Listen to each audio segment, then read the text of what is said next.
Two masses are there, m1 and m2.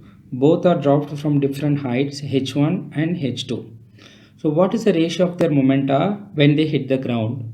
So m1, when it is dropped, its initial velocity u1, let us say 0. m2 is also dropped, hence its initial velocity u2 is also 0. So they both have 0 momenta at the initial point. When they drop under the influence of gravity, when it hits the ground, it acquired some velocity. Let us call that velocity v1. At the same time, when mass m2 hits the ground, it acquired some velocity v2. Then, from general relation, we know that momentum of an object is the product of their mass and velocity. Momentum of the first mass, p1, is actually equal to mass 1 into velocity 1 with which it hits the ground. And momentum of the mass 2 is actually mass 2 multiplied by the velocity v2 with which it hits the ground. But what you know is the heights from which they are dropped and the acceleration of both of them are g. Their initial velocities are known. You need to find the final velocity. In such case, the best equation we can have is v square is equal to u square plus 2as.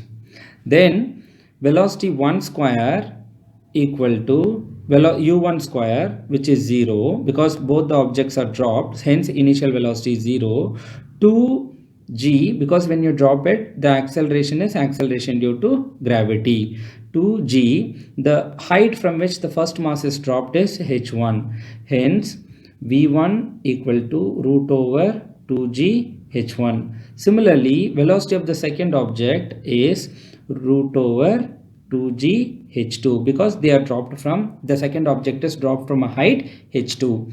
Then the momentum of the first object is m1 into root over 2g h1. Momentum of the second object when it hits the ground is m2 into root over 2g h2.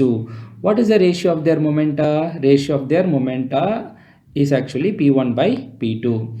Hence p1 by p2 is equal to m1 into root over 2g h1 by m2 into root over 2g h2. So 2g and 2g, they can be cancelled. So the ratio of the momenta p1 by p2 is m1 by m2 into root over h1 by h2. Hence, for this problem, the ratio of this is option C.